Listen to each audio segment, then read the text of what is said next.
Là où il reste de l'éloquence, je le vois, c'est paradoxal, mais c'est un peu dans la jeunesse. Et vous savez, il y a tellement... c'est revigorant ce que vous dites. Mais oui. Ça nous emplit d'espoir. Alors peut-être que j'ai un miroir déformant, mais je vois à quel point dans la jeunesse il y a une passion de l'engagement et de la parole. Une volonté aussi de redonner du sens à la parole. Vous savez, les jeunes en ont assez, et la désaffection à l'égard du politique, c'est surtout une désaffection à l'égard du langage politique. Ce langage un peu creux, fait de formules toutes faites, et ce que les jeunes veulent, c'est vraiment de la parole qui ait du sens. Et je crois qu'il y a un désir de parole, d'une parole différente, et si on veut réenchanter un peu la politique, il faut réenchanter d'abord le langage politique. Alors, ce sont ces jeunes que vous rencontrez à travers le projet Eloquentia. Je rappelle, il y en est à la saison 9. C'est presque une série Netflix, le 15 janvier avec une nouvelle promotion.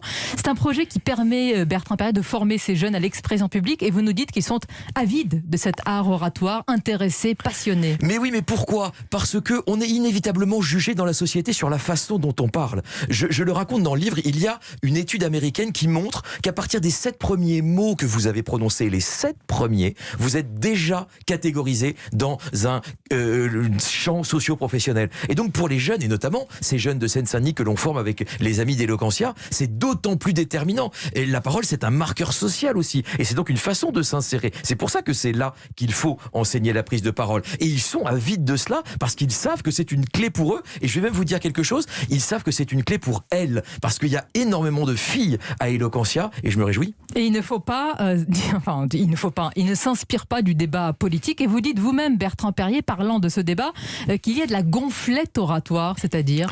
Oui, parce qu'on montre ses muscles dans la parole. Il y a une parole qui n'est pas vraiment sincère. On est là juste pour impressionner. On est là pour faire des punchlines. Parce que le langage politique est finalement aujourd'hui un succédané du langage des réseaux. Il faut parler en 240 caractères. Il faut parler par une formule frappante.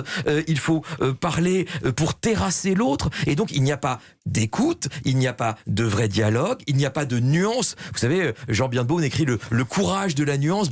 C'est vrai, la nuance, c'est un courage parce qu'il est beaucoup plus facile de dessiner une caricature que de dessiner un portrait. Et donc, c'est vrai que la nuance suppose une forme de courage. Vous écrivez d'ailleurs, je cite, dans une époque d'hystérisation du débat, attisée par les réseaux sociaux où règnent les paroles vindicatives et les formules chocs et polémiques, il faut réinjecter de la subtilité, de la nuance.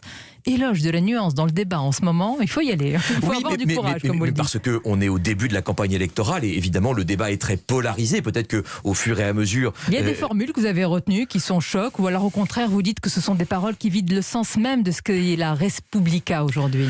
Non, je dis pas, bien sûr qu'il y a des formules chocs qui sont intéressantes, mais quand on dit le mur de l'impôt, par exemple, c'est des formules qui veulent pas dire grand-chose, c'est juste des anathèmes, des invectives, et je trouve qu'on n'a pas à y gagner. Et d'ailleurs, paradoxalement, les Français, dans les sondages d'opinion, n'aiment pas beaucoup ça.